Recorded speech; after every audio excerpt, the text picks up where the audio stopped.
Estilo que todos admiramos y saludamos de el colectivo periodístico Los Cuatro Pelagatos. Vamos a darle lectura a manera de premisa lo que tienen que desarrollar en términos de observación y en términos de propuestas, pero más de reflexión a los sectores sociales, porque el señor Pablo Romero, que debe estarnos escuchando en este momento, no puede abrir la boca, según Martín Pallares. ¿Y por qué esa circunstancia? Porque así reflexiona Martín, que el abogado del expresidente Correa, Fausto Jarrín, haya asumido la defensa de Pablo Romero Quesada y que lo haya enunciado en un tuit con vivo entusiasmo militante, que incluso tuvo la aprobación del propio Correa, solo demuestra que el exsecretario de la CNAIN es un bien estratégico para el correísmo. La lealtad, entiendo que es un valor que todos debemos buscar, dice Martín. Escribió Jarrín en el tuit donde anunciaba que asumió la defensa de Romero y que quién sabe por qué borró más tarde. Esta partecita creo que la perjudiqué con mi intervención. Romero Quesada, que llegó extraditado desde España, es relevante por lo que pueda decir sobre el secuestro político de Fernando Valda en Bogotá. Esto ya nos trae a años antes. Esto podría involucrar al exministro del Interior, José Serrano, y complicar aún más a Correa. Y también por lo que puede destapar en el proceso judicial por el caso Caminito, en el que está acusado de peculado. Esto reflexiona Martín Pallares. Y dice, el caso Caminito puede terminar siendo la caja de Pandora, en la que se destapen los mecanismos por los que la CNAIN pudo haber sido, por sus características, funciones y los inmensos fondos que manejó, la estructura perfecta para el desvío de fondos públicos. La estructura perfecta para el desvío de fondos públicos. Nos ponemos a pensar, esto fue la CNAIN. De hecho, Caminito es uno de los tantos casos de operaciones encubiertas y secretas hechas por la CNAIN, que tuvieron informe con indicios de responsabilidad penal y civil en la Contraloría General del Estado. Estos fueron enviados entre el 2013 y el 2014 a la Fiscalía.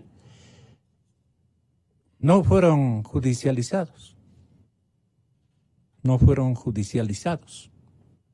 Primer punto para que reflexionen nuestros invitados. Y aquí hay unos párrafos que pertenecen a Rafael Correa y a Fausto Jarrín Terán. Por supuesto, para la prensa corrupta, la única forma de cooperar con la justicia es acusándome a mí. ¿En qué rifa se habrán sacado el título estos periodistas? Yo leo para que ustedes tengan la bondad de juzgar al que nos quiere juzgar a nosotros. Y por respeto, naturalmente, a su derecho de defensa, nos acusa de que estamos desesperados, que ellos están subiendo en las encuestas y que a nosotros, los comunicadores, se nos derrumban las cosas por nuestras mentiras. Y les dice a los correístas, venceremos. El señor Fausto Jarrín Terán dice: la lealtad entiendo que es un valor que todos debemos buscar junto a su otro abogado. Yo lo defiendo en caso Caminito y lo voy a defender en caso Balda. No tiene razón esto.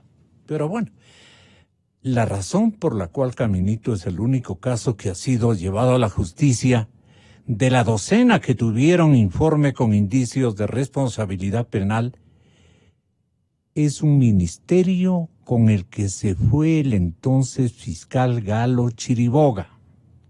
¿Recuerdan ustedes, estimados amigos oyentes? Lo cierto es que si llega a probar en el juicio las irregularidades que ha observado la Contraloría, en este caso, se podrían establecer los mecanismos que pudo haber utilizado la SENAIN para desviar inmensas cantidades de dinero. Pues esa institución llegó a manejar nada más ni nada menos que 310 millones de dólares durante 7 años en el correísmo. ¿Están ustedes atendiendo a esta cifra? No sé si Arturo o Cristian tengan otra, pero dicen que la SENAIN, la Secretaría de Inteligencia del correísmo, llegó a manejar en total 310 millones. El guión de operaciones de Caminito, el problema con el guión, igual que hay indicios de que el especialista no existió y no había necesidad de viajar hasta Montevideo. Allí hay otra sumatoria de dinero que se robaron, porque no hay otra manera de poder llegar a una consecuencia. Según la historia que Pablo Romero contó a Contraloría en los documentos de respaldo, la SENAIN se enteró de que había una organización de hackers que estaban haciendo acciones de inteligencia que ponían en riesgo la seguridad integral del Estado ecuatoriano y de los intereses nacionales. Según Romero, los cuarteles de esa red estaban en Venezuela y estaban en el radar de los servicios de inteligencia de ese país. También les traigo a colación invitados para que lo tomen en cuenta. Los hackers estaban divididos por la disputa entre partidarios de Nicolás Maduro y de su segundo Diosdado Cabello. Miren hasta dónde han llegado nuestros asuntos internos. Esa disputa permitió reclutar, dicen los documentos de la SENAIN, a uno de los disidentes, dispuesto a proporcionar información sobre los planes para afectar al Estado ecuatoriano. Es decir, Cristian, que de esto sabía también el gobierno venezolano. Me refiero al dictador venezolano. Gonzalo, muy buenos días. Arturo, Cristian, buenos días. Arturo, muy buenos días. Un placer saludar con toda la audiencia de Democracia. No, definitivamente Chávez ni su grupo dictatorial para ese entonces tenían idea de este tipo de operativos en los cuales Pablo Romero, que era la cabeza, se inventaron. Buena parte, o sea, deben ser centenares y centenares de operativos que ellos simplemente se inventaron, o sea, eran operativos ficticios y además de ficticios, sobrecosteados, tenían sobrecostos. Y creo que el mejor ejemplo justamente es el que acaba de hacer mención, que es el del caso Caminito.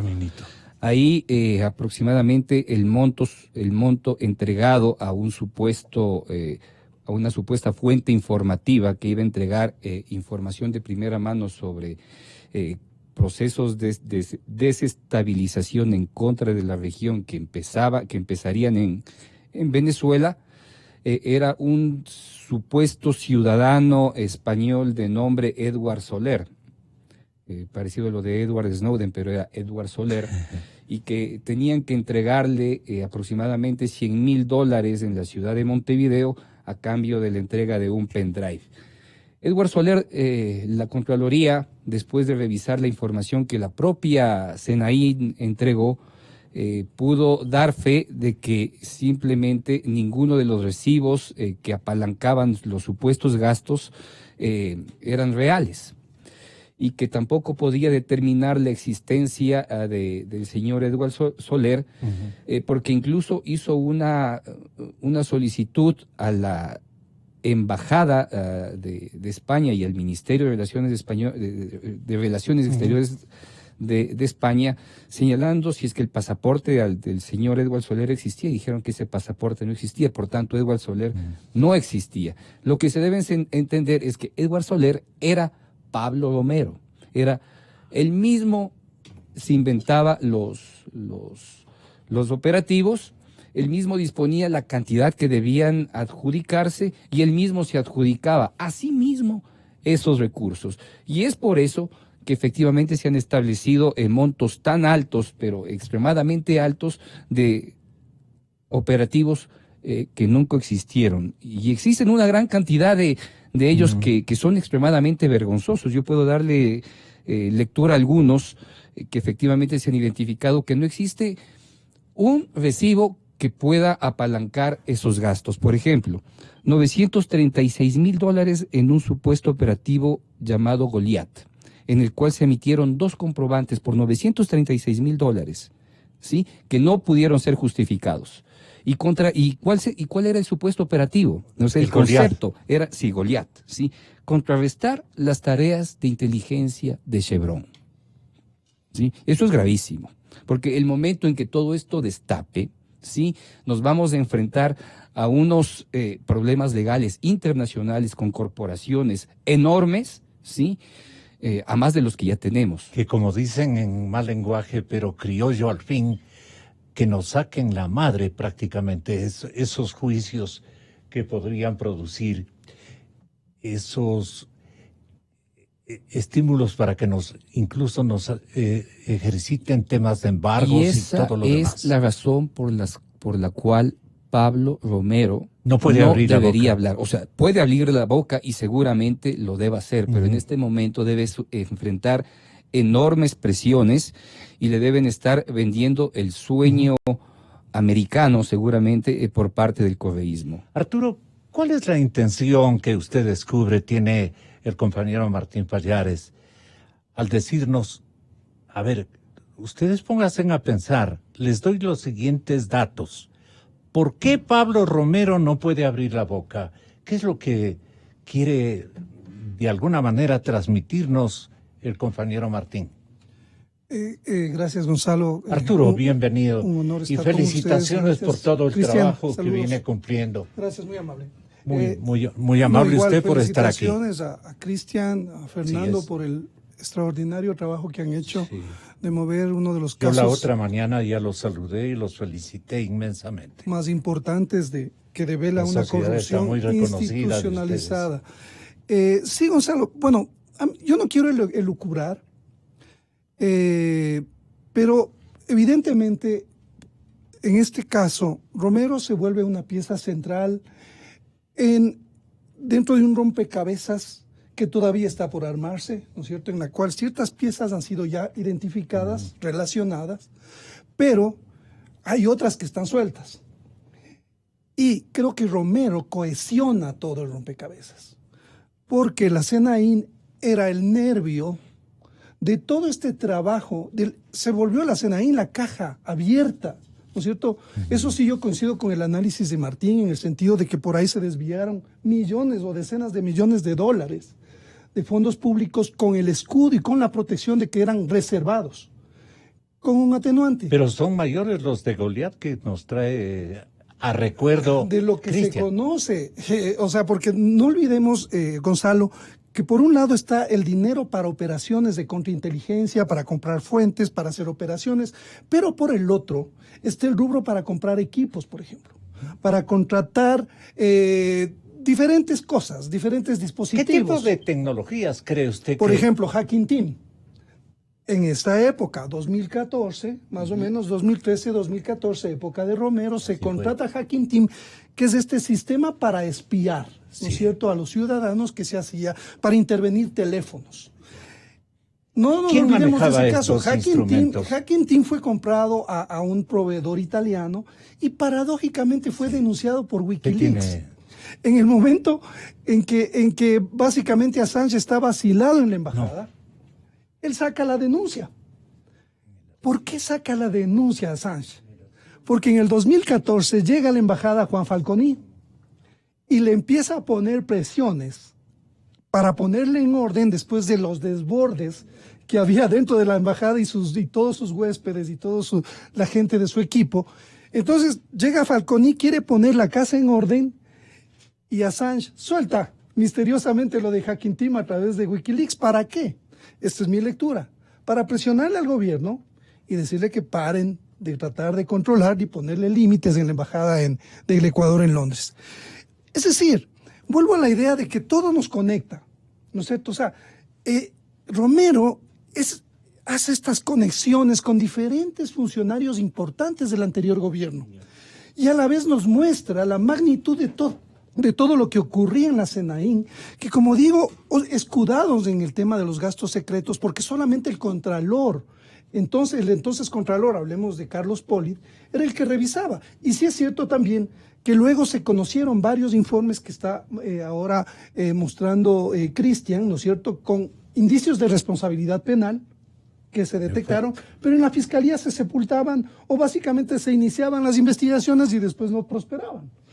Entonces tenemos, Gonzalo, el sistema perfecto cuando hicieron esta tenaza desde Contraloría, Fiscalía, Poder Judicial, es decir, la impunidad completa alrededor de todo lo que pasaba con el manejo de los gastos en la SENAIN, que como bien dice son más de $300 millones que se gastaron. O sea, es una cantidad enorme de recursos, pero yo sí quisiera también señalar un tema que me parece muy importante, que tiene que ver con que el uso de gastos especiales se distorsionó totalmente de la Ley de Seguridad Pública, que establece que los gastos especiales deben ser utilizados en temas de seguridad, pero se utilizaron para todo tipo de cosas, desde pagar encuestas para el gobierno hasta pagar cenas, farras, desbordes. Bueno, eso se volvió, según los reportes, o sea, no es nuevo ni es una revelación que se desviaron, yo creo que más del 50% de los recursos a otras causas que las de la seguridad nacional. Pero eso, el que sentó ese precedente para que la SENAIN actúe así, fue el mismo presidente de la República, Gonzalo. Yo tengo un documento que le voy a leer en este momento, que envía a la Contraloría la SENAIN del momento, en el año 2014, le envía a la SENAIN para justificarle al Contralor por qué los gastos en inteligencia pueden ser utilizados en donde sea y para cualquier cosa. Sí. Me voy a permitir leerle porque me parece que puede ser un aporte interesante. Contralor? ¿Quién era el Contralor? Polit. Por ejemplo, dice esto: esta es la justificación que manda la SENAIN para hacer un gasto del caso Isaías. ¿Recuerdas que les hicieron un seguimiento a los hermanos Isaías también con dinero, con $400,000?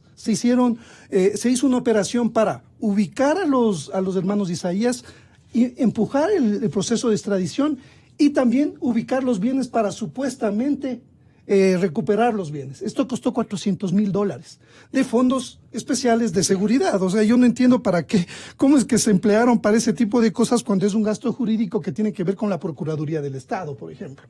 Entonces dice así la justificación de la SENAIN.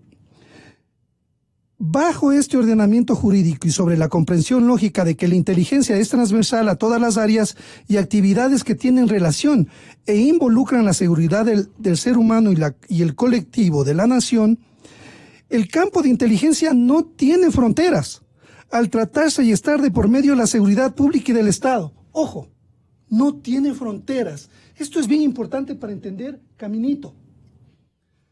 O sea, ¿cómo es que se utilizan fondos sin que se limiten al Estado ecuatoriano? Aquí está sentando el precedente. Esta es la justificación que ellos tienen Aquí inauguran el método, digamos. Y esta es una, según el documento, es una orden, es una disposición del presidente de la República. Y esto es mucho más grave. no es correcto establecer límites a estas actividades que son trascendentales para mantener la integridad del Estado. Pero luego, dice, razón por la cual los contratos en el tema del norte, que es la operación de los Isaías, tienen su plena justificación, pues a más de que el lamentable hecho ocurrido hace 10 años viene una propaganda, y luego dice que incluso por eso no les autorizan a no presentar facturas. O sea, no tenías que presentar facturas por ese hecho, es decir, podían hacerlo como quisieran este tipo de gastos de una forma totalmente discrecional. Me parece que esto nos da la pauta de cómo se manejaron los recursos durante la anterior administración en la SENAIN, y ahí sí, como yo decía hace un momento, concuerdo con esto, con esta tesis de Martín, de que básicamente era un puente para desviar ingentes recursos del Estado ecuatoriano. El compañero periodista Fernando Villavicencio ha indicado que gracias a Pablo Romero y a Romy Vallejo, exdirectores de SENAIN, el expresidente Correa era el dios de la información, él lo califica de esa manera, ya que hacía seguimientos de opositores e incluso a sus propios ministros los hacía perseguir, los hacía seguir. Y aquí hay un dato que me parece importante fusionarlo. Es un urgente vía tweet que pertenece a Fernando Villavicencio. Dice: urgente tras meses de autoexilio en USA, léase Estados Unidos, y horas después de la extradición de Pablo Romero, regresó al país Romy Vallejo. Asistió a la audiencia de Arroz Verde con los correístas. Hoy visitó a su primo ex SENAIN Santiago Mena, que preside la CPN. CPN. Es la cooperativa @ Mil Hojas. Es una cooperativa. Es la cooperativa esta que está regada en todo el país, ¿no? Ya. La CPN. Esto como abono a lo que nos va a decir usted, Cristian. ¿Qué relación usted ubica en esto que nos recuerda también Fernando Villavicencio? Bueno, primero una aclaración. Hace poco nos identificamos que Romy Vallejo ha regresado al Ecuador hace aproximadamente 4 meses. En octubre, creo. Así es, en el mes de octubre. Pero evidentemente una de sus primeras, estaba en los Estados Unidos él, entiendo que en el estado de Illinois, pero una de sus primeras apariciones públicas justamente es en la audiencia del caso Arroz Verde. Sorpresa. Y coincidentemente, cuando Rafael Correa hace el anuncio de que ha accedido a los archivos de Arroz Verde y que los ha sometido a un peritaje en los cuales se identifica que estos fueron elaborados y constituidos a partir del año 2018, cuando Lenín Moreno ya era presidente de la República. O sea, es una coincidencia que dice mucho más. O sea, aquí lo que observamos es un alineamiento de todos quienes ejercieron el poder en sus reales condiciones en el gobierno anterior. Esto incluye, obviamente, porque Pablo Romero aquí aparece como el gran aglutinador, ¿sí? La llegada de Romero es prácticamente lapidaria para muchos exfuncionarios que estuvieron directamente ligados con el sistema de seguridad, ¿sí? Y mucho más ahora cuando el caso de Fernando Valda se encuentra rodando y está en plena efervescencia, es decir, este caso toma una relevancia mucho más fuerte que cualquiera, porque estamos hablando de un tema de derechos humanos, y cuando se le pregunte al señor Romero qué es lo que va a hacer, tiene dos posibilidades: o guardar silencio, o decir mentiras, que le puede ir peor, o colaborar con la justicia. Y si colabora con la justicia, van a aparecer el resto de nombres que no han sido señalados dentro de este caso. y va a apalancar el nombre de Rafael Correa como la principal figura para haber tomado las decisiones de haber perseguido e intentado secuestrar a Fernando Valda. Entonces, aquí nos estamos refiriendo, obviamente a José Serrano, ¿sí? José Serrano directamente es una de las personas más involucradas y de pronto más perjudicadas con la llegada del señor Pablo Romero.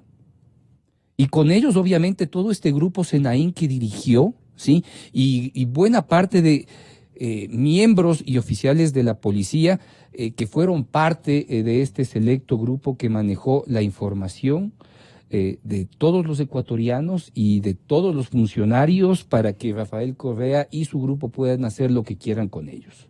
Así que es la condición.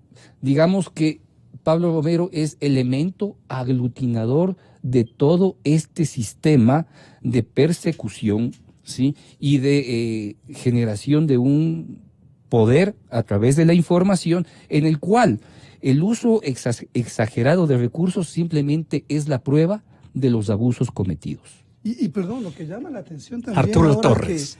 que menciona esto, Cristian, es que no hay hasta el momento, Gonzalo, y eso sí me llama a mí mucho la atención, una investigación seria de lo que pasó concreta en la Senaín, de cómo se dilapidaron los recursos públicos. ¿Por qué no existe hasta ahora? Porque hay un temor de topar a la Senaín, porque quizás involucra al anterior y a este gobierno también. O sea, a funcionarios me refiero. No me refiero al gobierno, pero creo que si es que se abre esa caja de Pandora, realmente, o sea, es que como yo decía hace un momento, es el corazón de cómo se manejó el correísmo a estos niveles subterráneos para hostigar, perseguir, vigilar a opositores y periodistas. Y no quería dejar pasar esto para leer textualmente esto, porque esto ya debería ser para una investigación penal. Claro. Esta justificación del entonces jefe de inteligencia que viola la ley de uso de gastos reservados. Mire, dada la reserva y alta confidencialidad, estoy siendo textual, de la actividad a realizarse y de las personas naturales vinculadas, se optó por no exigir la presentación de facturas. O sea, esto en cualquier país y en cualquier justicia racional significaría que deberían llamar y hacer una investigación a fondo sobre este tema. Y entramos en una estafa social, es que esto hunde a muchos. Institucional. Hunde a muchos porque... hunde a muchos, dice. De alguna manera puede salvarse el nombre de Carlos Polit porque emitió sendos informes que llegaron con responsabilidad penal a la Fiscalía General del Estado, y el primer involucrado en esto es Galo Chiriboga. Galo Chiriboga. Yeah. La pregunta es a Galo Chiriboga, ¿por qué no investigó tantos y tantos y tantos informes que recibió de Contraloría con responsabilidades, indicios de responsabilidad penal relacionadas a las actividades de la Senaín, no únicamente relacionadas a Pablo Romero? ¿Ustedes que está en la documentación que registra la Fiscalía y que está en poder de revisión de las diferentes fiscales que se han turnado? Afortunadamente, buena parte de esa información es pública y hay... no sé qué cantidad, pero del 100% yo creo que pero sí existe hay acceso a esa 65% de esa información que sí es de acceso público. No sé, no podría decir yo si es que efectivamente esos informes que existen pueden ser utilizados nuevamente para abrir una investigación para cada uno de los casos, porque como le había dicho, son decenas y decenas de casos. Pero pasa por Galo Chiriboga, obviamente, pasa... Sí. Por la inacción de Pero Galo no Chiriboga. puede ser cosa juzgada. Cualquiera persona, cualquier institución, cualquier grupo de investigación periodística puede acceder a esos documentos. A la Fiscalía. Y alentar, si se quiere, entregar en las manos del fiscal de turno y decirle, aquí están los documentos. Le corresponde a la Fiscalía reabrir sus archivos, sí, porque ellos han recibido esta información y efectivamente iniciar una nueva investigación a partir de las denuncias establecidas por Contraloría años atrás. ¿Qué morosidades de Diana Salazar justifican ustedes por el tema de limitaciones de carácter legal y el abanico el círculo que configuraron de prohibiciones de acceso a determinadas informaciones, o todo está a disposición de Diana Salazar, porque ya nos llenó un salón repleto de documentos. Sí, yo creo que la Fiscalía está desbordada, ¿no? O sea, realmente me parece que eso también hay que tomar en cuenta. Ya con el caso Sobornos, vemos que también estratégicamente deben apuntarse a ciertos casos que son estratégicos y más inmediatos. Y yo imagino que tendrá que ir decantándose en otros procesos, en otras causas, porque evidentemente hay que priorizar, porque la Fiscalía y en general las instituciones del sector público están recortadas. O sea, tenemos un problema presupuestario, pero evidentemente que este tema a mí sí me parece de importancia nacional, porque es un capítulo del cual lo que se ha sabido por la prensa. Así es. No han sido las autoridades las que han ventilado estas, como siempre. Digamos, Claro. No quiero pasarme No es cosa nueva. al rol protagónico de la prensa, pero hemos cumplido, creo que honrosamente, nuestro papel, pero las autoridades también tienen que hacer lo suyo. Entonces, en este caso, si no hay correspondencia en lo judicial, todos los muertos que hemos matado gozan de muy buena salud, Gonzalo. Ya.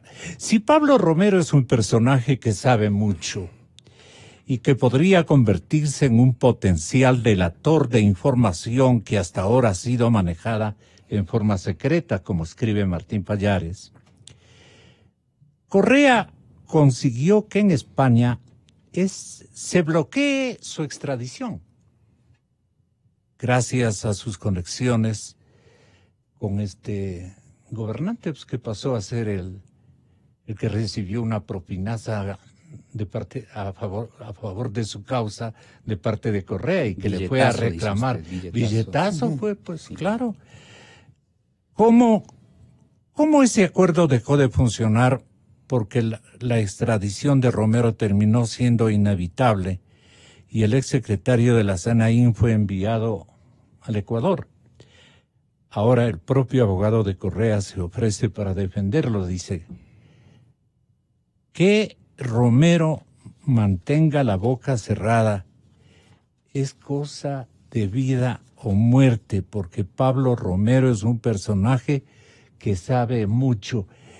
Y le tiene miedo a algo así, porque le tiene temor, le tiene el señor exministro Serrano, le tiene de alguna manera mucho cuidado a la boca de este señor Romero. No podría por ponerlo así las cosas. Señalar eso, pero obviamente lo que Romero sabe demasiado e implica a todas las diagonales que estaban involucradas en el poder. ¿Y qué diagonal manejó el señor exministro Serrano? No, le aludimos. Ver, el tema central es Romero. Y de Romero, como dijo Arturo, no creo que solo sea la pieza, sino la serie de piezas que engranan con el resto de personajes de la Revolución Ciudadana. Entonces, no se pueden escapar las principales autoridades encargadas del sistema seguridad, pues. Yeah. Y en eso Serrano jugaba un papel preponderante porque era, digamos, el jefe de la seguridad, claro, ¿sí? Interna y externa del país. Y tenía una influencia extrema al interior de la inteligencia de la policía que estaba directamente ligada al manejo de la CNI. O sea, eso no es cualquier cosa y no es secreto, es público. Por eso es que yo me atrevo a señalar que tiene que existir preocupación absolutamente por todos, mucho más allá considerando la calidad moral del señor Romero, que llegó a ese cargo colocado por los hermanos Patiño, ¿sí? Que ya venía haciendo otros negocios y que dentro del caso Odebrecht, por poner hacer un paréntesis, es el primer nombre que aparece recibiendo recursos económicos de la empresa Odebrecht en el gobierno de Rafael Correa. Ni es responsabilidad de la prensa estratégica, especialmente de ustedes, distinguidos compañeros, amigos de la verdad, y el descubrimiento de estos elementos que ha tratado a toda costa de ocultar los regímenes que se han turnado en esta última temporalidad de vida republicana, y de la justicia. y de algunas fiscalías. Pero como estamos viendo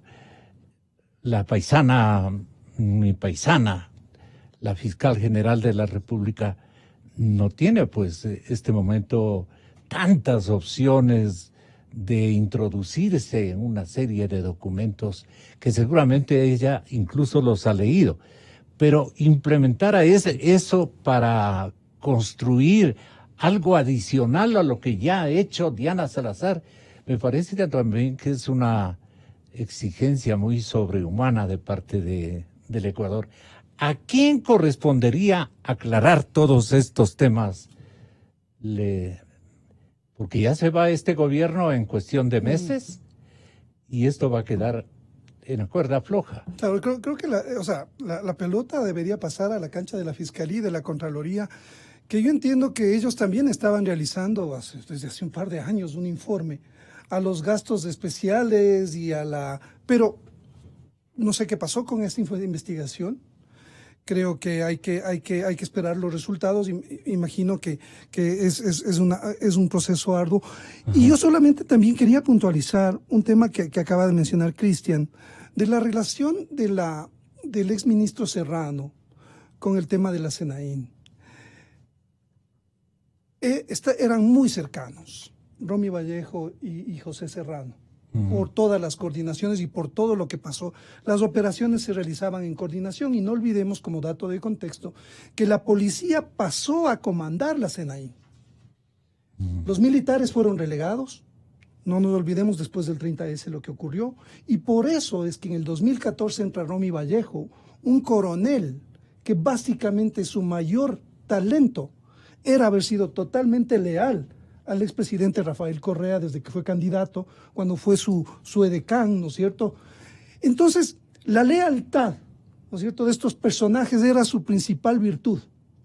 Con esa lealtad llega a la Secretaría de Inteligencia Romy Vallejo y la policía es la que se pone al frente de todas las operaciones que se realizan desde ese organismo. Entonces, por eso es tan importante entender que había esta relación de coordinación permanente con el Ministerio del Interior y de Seguridad.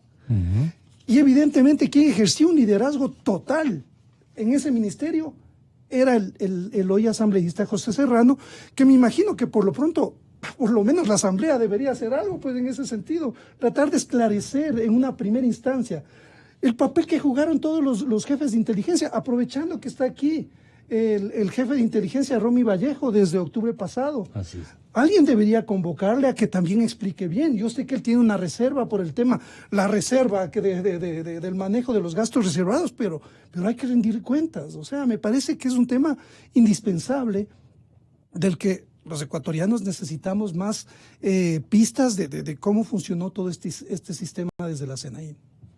¿Dónde hay que colocar más luz, Cristian?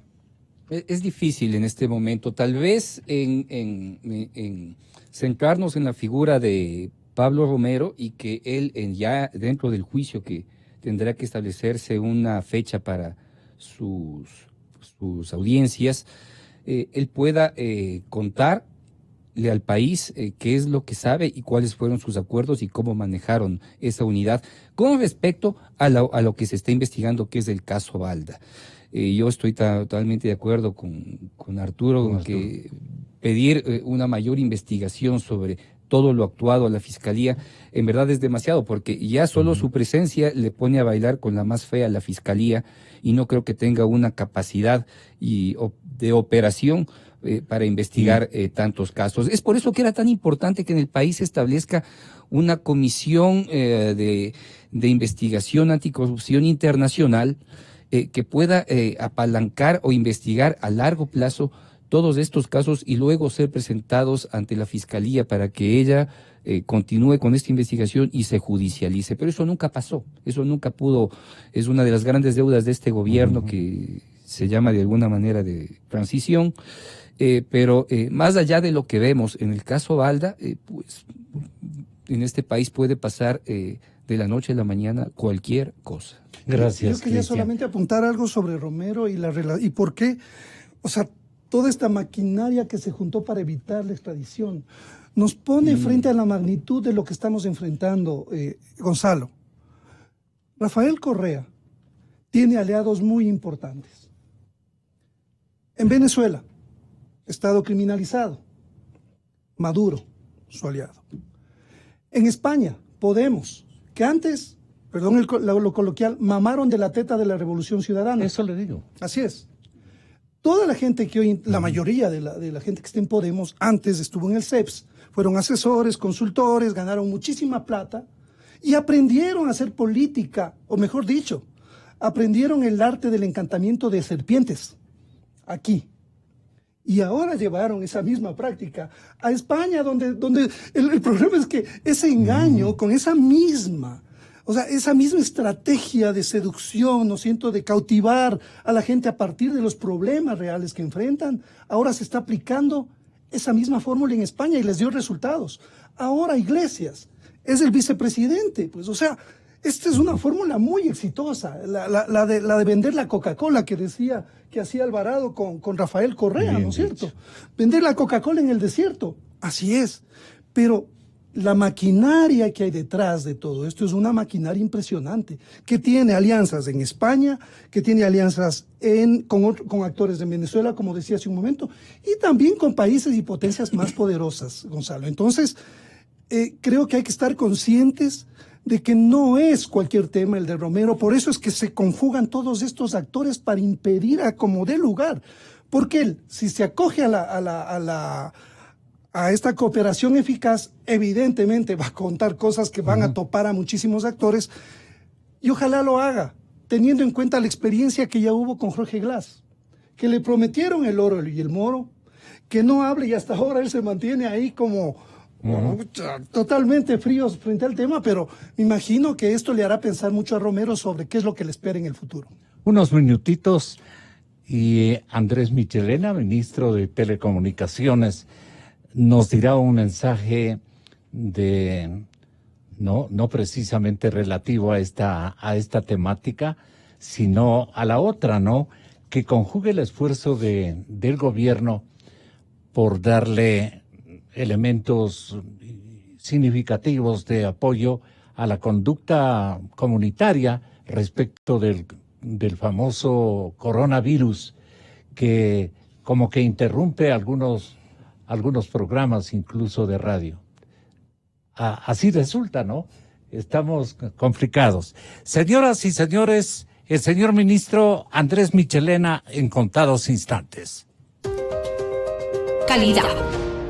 Innovación. Completamente democracia. Inicio de espacio promocional y publicitario. Este es un homenaje a los invencibles, aquellos que cayeron, pero siempre se levantaron, los que madrugan mucho antes que el sol y que dan